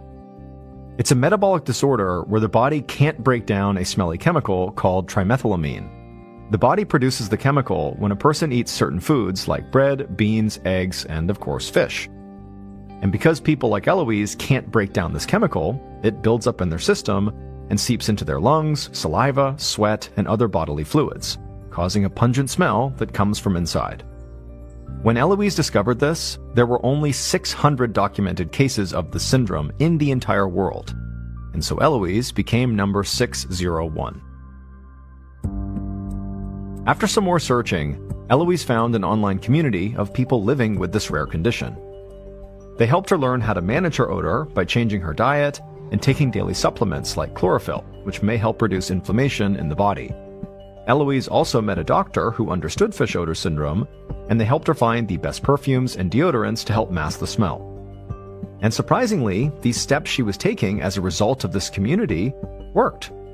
People stopped making fun of Eloise, and slowly she became confident enough to have friends and go out socially. After nearly 30 years of struggling with this putrid smell, Eloise found a way to lead a mostly normal life.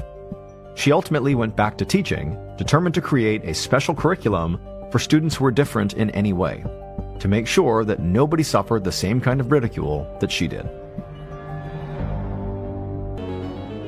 On the evening of March 25th, 2017, a 25-year-old farmer named Akbar Solabiro was harvesting palm fruit at the local oil palm grove near his tiny village in Indonesia. Now, the way Akbar would do this is he would use this long curved pole and he would prod at the bright red fruit in the tree, knocking it to the ground, and then he would gather it up, put it in his cart, and wheel it back home to be sold for palm oil. Now, on this night, Akbar was actually working later than usual because his wife and kids were out of town for a couple of days visiting family, and so there was no real reason to head back home because the house was empty. But Akbar was actually just fine with that because there was tons of ripe fruit, and so staying late would be quite profitable. But after a while, when the sun had finally set and it was getting difficult to actually even see the fruit in the tree, Akbar knew he really needed to leave soon because this area at night was actually not safe.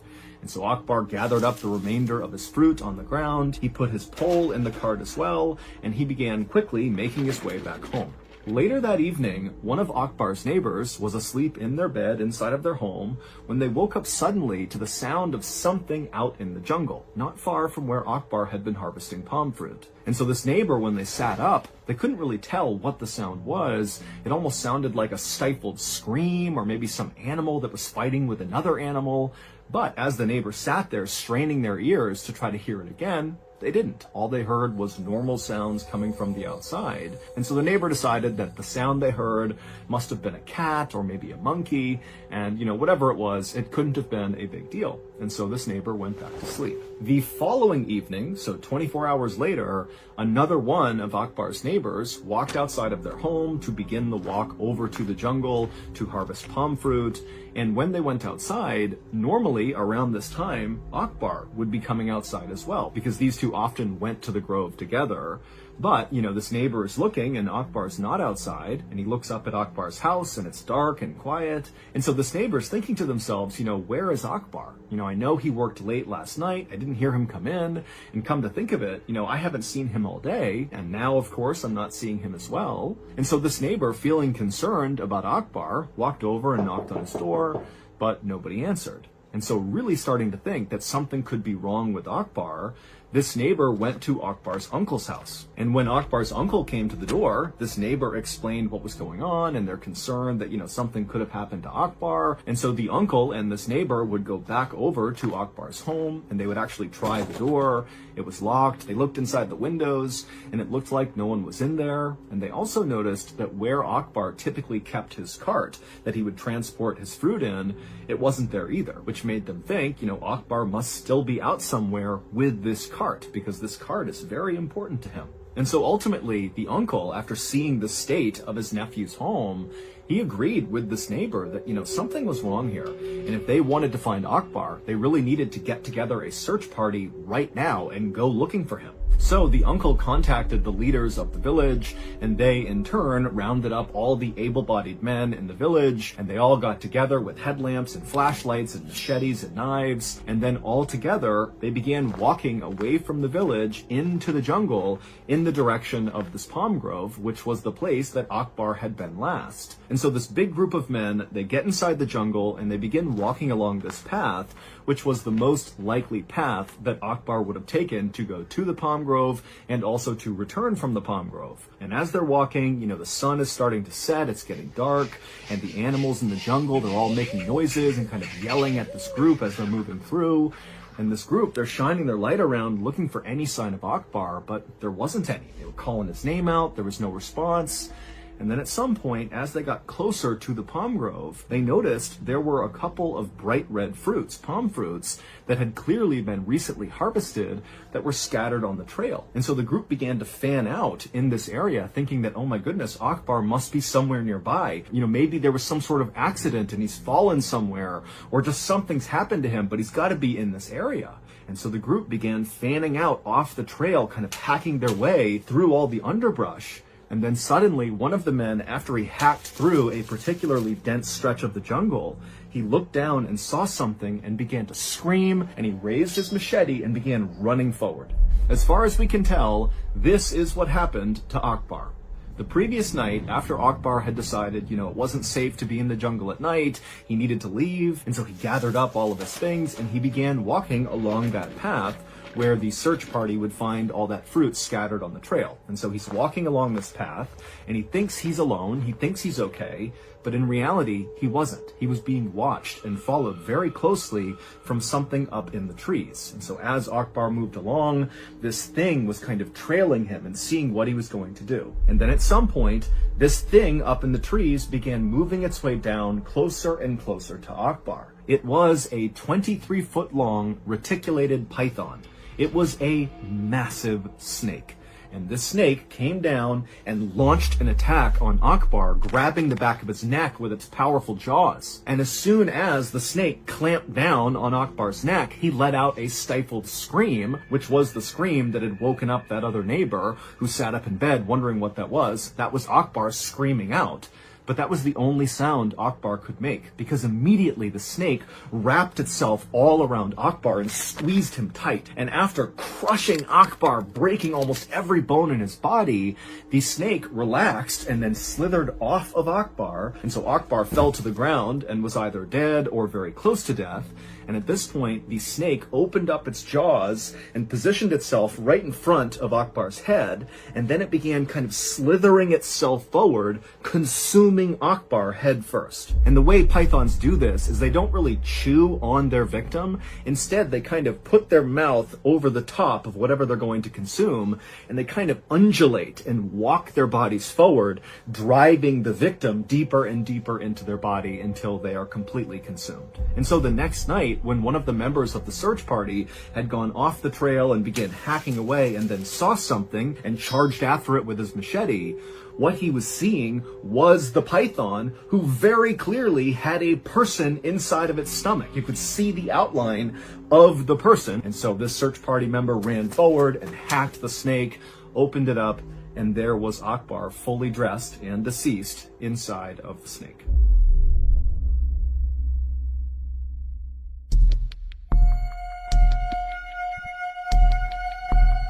On the night of February 19th, 2022, a 41-year-old woman named Paula Ruiz was working the reception desk at a 4-star hotel in southern Mexico. It had been a long Saturday night with lots of tourists checking in and lots of confused tourists asking for directions or clarifications about things in the area. But it was finally nearing 11 p.m., which was the end of Paula's shift, and also things had calmed down near the reception desk. There wasn't much going on. And so Paula took a moment and grabbed her phone and checked it. And she saw there was a text message from her 19-year-old son saying he would be picking her up after work on his motorbike. And then just a couple of minutes later, Miguel, her son, actually walked in the front door of the hotel. He waved to his mom and said, hey, I parked my motorbike just down the street. Whenever you're ready, we can leave. And so Paula, she was very happy to see her son. She walked over, she gave him a kiss and a hug, and then she began gathering her things. Paula loved the fact that her son was totally comfortable driving around town with his mom on the back of his motorcycle. Other teenagers might think that was awkward, but not Miguel. But Paula knew her son absolutely loved his motorbike and basically was always looking for an excuse to ride it. And so very likely that was why he was so eager to give his mom a ride home. And so finally, after Paula had gathered up her things and said goodbye to her coworkers, she and her son walked out the front doors of the hotel, and they began walking down the road and around the corner to where Miguel always parked his bike whenever he picked his mom up from work. However, when they turned the corner and looked at the spot where Miguel said he had parked, his bike wasn't there. Now, at first, Paula asked Miguel, are you sure you parked it here? Maybe did you park it farther down the road? But Miguel said, no, this is where I always park. I definitely parked it right here. And so Miguel became convinced that someone must have stolen his bike. That was the only explanation that made sense. But Miguel still had the keys to his motorcycle, which meant whoever had stolen it had likely hotwired it. And since that takes quite a bit of time to pull off components of the bike and kind of fiddle around with the wires to make it start, Miguel was thinking that, okay, maybe they're still in the area trying to hotwire it. Let's go look for them and get the bike back. Now, the city in southern Mexico where Paula and Miguel lived was called San Cristobal de las Casas, and it was a totally beautiful place surrounded by all these hills, but it was also a very dangerous place, full of lots of street crime and violence and gangs that used the area as a hotspot for drug trafficking. And so this is not really a good place to be walking around at night, let alone trying to chase down some bike thief. But Paula and Miguel, they knew this. They lived there. They understood the risks. And Paula especially, she knew that Miguel was going to go looking for this bike because he loved that bike. And so Paula didn't hesitate and said, okay, Miguel, let's go looking. And she figured at a minimum, she could take a video or a picture of the thief if they found them with the bike, and then they could give that to police, and then maybe they could track the person down if Miguel and Paula couldn't get the bike back that night. And so Paula and Miguel began running down these side streets, looking all over the place for Miguel's bike. And you got to picture some narrow alleyways with barely any lighting. I mean, this is a sketchy area. And so they're running around, and then finally they turn a corner, and Miguel sees up ahead his distinctive yellow motorbike, and he sees some stranger is pushing it along. Clearly this person is pushing it away so they can hotwire it.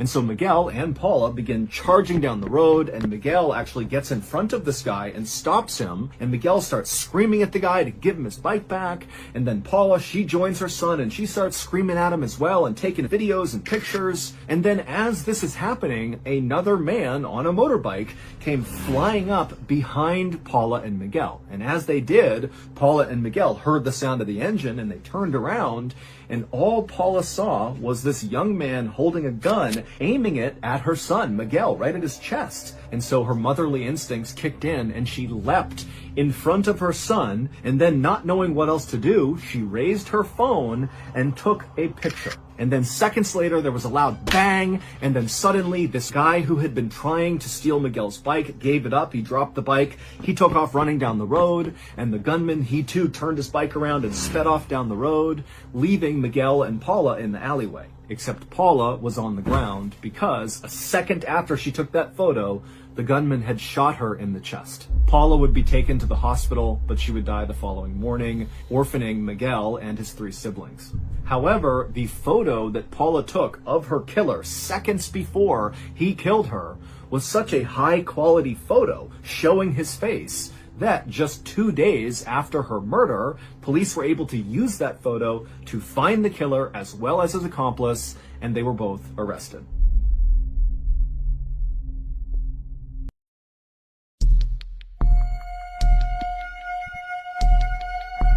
On the morning of February 25th, 2015, in a little house in the city of Cape Town in South Africa, a 17-year-old girl named Mishe Solomon was packing up her homework in between bites of her breakfast. And as she did this, her mother, Lavana, walked into the kitchen with a big smile on her face, and she was holding up this beautiful red flowing dress. And immediately Mishe knew what it was. Her mom had been making this dress by hand over the past couple of days. It was for a big school dance that was coming up, and she saw that it was now done. And so Mishe, she put down her breakfast and her homework, and she rushed over to her mom, and she admired this gorgeous dress and thanked her mom for all the hard work and said it's absolutely perfect. And then from somewhere behind Misha, her father, who was still sitting at the table, kind of grunted out, "Hey, isn't that dress a little bit revealing?" And Misha and her mom kind of just rolled their eyes because they knew Misha's dad just loved his daughter and was very, very protective of her. And so basically anything she wore that wasn't full coverage was too revealing. And so Misha, after rolling her eyes, walked over to her dad. She gave him a big hug and a kiss. And she said, "Dad, don't worry about it. It's just fine." And so after that, Misha went back to her breakfast. She finished eating, she packed up her stuff, and then she gave her mom and her dad another hug and a kiss and said goodbye. And then she headed out the front door out to the road where her aunt was waiting in her car. As Misha's aunt drove her to school, like she did almost every single morning, Misha began to notice her aunt was acting kind of strange and constantly looking behind her and looking in her rearview mirror. And finally, Misha said to her aunt, "What's going on? What are you looking at back there?" And Misha's aunt would say, "I know this sounds crazy, but I'm pretty sure there's a white car that's following me. And in fact, over the past couple of days, I've seen what I think is this same white car following us anytime I'm driving you to school." And so Misha just turned around in her seat and looked out the back window, and she saw there were dozens of white cars on the road, so it was pretty difficult to tell which one her aunt was talking about. But as she's looking, none of the cars seemed suspicious. And so Misha turned back around and told her aunt, "I think you're just being paranoid. Nobody's following us. There's no reason to follow us." A few minutes later, Misha's aunt pulled up alongside the front of the school, and Misha said goodbye to her aunt. She thanked her, she hopped outside, and she rushed into the school. And then Misha made her way up to the hallway where her first class was, and as she was walking down the hallway, her best friend, Cassidy Nurse, was walking up the hallway in her direction. And so right away, Misha sees Cassidy, and she waves and smiles and begins walking towards her. But Cassidy gave Misha this kind of weird, lukewarm smile, and then quickly looked away from Misha, and then Cassidy turned and bolted into the nearest classroom. And so Misha just came to a stop and just looked at the doorway where her best friend has disappeared, and she starts thinking to herself, what's going on? Why did she do that? That was so cold. And then Misha began to think about the fact that actually, over the past couple of days, Cassidy had been acting really strange. It was like she was trying to avoid Misha, but Misha had no idea why. It wasn't like they were fighting. Normally, Misha and Cassidy were totally inseparable. They had met earlier that school year, and even though they were actually kind of far apart in age, Cassidy was in 8th grade and Misha was in 12th grade, it was like it didn't matter. It was like right away when they met each other, they had this special bond where they just had to be around each other all the time. They shared everything with each other. And certainly anytime they saw each other in the hallway, they would stop to chat or even go into a nearby bathroom and do each other's hair and makeup and share any gossip they had recently heard. So for Cassidy to act like this was just totally uncharacteristic, and it really upset Misha. But just then, the bell rang in the school, so Misha knew at this point she was now late for her class, and so she had to forget about whatever was going on with Cassidy, and Misha just hustled down the hallway and went into her classroom. And so Misha, she takes her seat at her desk, she puts her stuff down, and she's getting ready to listen to the teacher, when suddenly the principal comes in without even knocking, and without even saying anything to Misha's teacher, the principal walks right up to Misha and says, "I need you to come with me." And right away, Misha's classmates, all who saw this, they begin oohing and awing as if Misha is in huge trouble. But Misha's thinking to herself, I didn't do anything. I have no idea what this is about. And so she kind of smiled like it was no big deal. She picked up her stuff and she followed the principal out into the hallway. But as Misha followed the principal down the hallway towards the principal's office, Misha's smile faded and she began to wonder, what is this about? What's going on? And then finally, they got to the principal's office. The principal opened up the door. Misha went in first, and the principal trailed behind her and shut the door behind them. When Misha looked into the principal's office, she saw there were already 2 people inside who she didn't recognize. It was 2 women who were very serious looking, who were sitting on the side of the room. And as soon as Misha walked in, the 2 women, without introducing themselves, just told Misha to come over and take a seat next to them. And Misha, instead of doing that, just paused and looked at the women and said, "What's going on?" And at this, the 2 women kind of looked at each other, and then one of the women piped up and said, "Misha, we're here because the police sent us. And they sent us because of a photo that you and your very close friend Cassidy took." But before Misha could ask any questions like, what photo are you talking about and really what's going on here, these 2 women would explain the whole situation to Misha. And basically what they did is they told her this long, very convoluted story that involved Misha, it involved Cassidy, it involved this photo. And by the end of this story, this explainer story, Misha had taken a seat and put her hand over her mouth in utter disbelief. And then when the women were done explaining everything, Misha had a million questions, but it was like she was so overwhelmed with what she was just told that she just continued to sit there with her hand over her mouth, totally silent. And then finally, Misha did break the silence by saying, "Can I please just call my parents?" And at this, the social workers said, "No, you can't. And in fact, the police are already at your parents' house. They're talking to your parents right now. And so you can't talk to them and you can't even go home. In fact, you have to come with us for tonight." And then the two women got up and they made their way out of the principal's office and they said, "Come on, Misha, you have to come with us." And so Misha stood up and she's totally flabbergasted. She really is like, how is this real life? And the principal at this point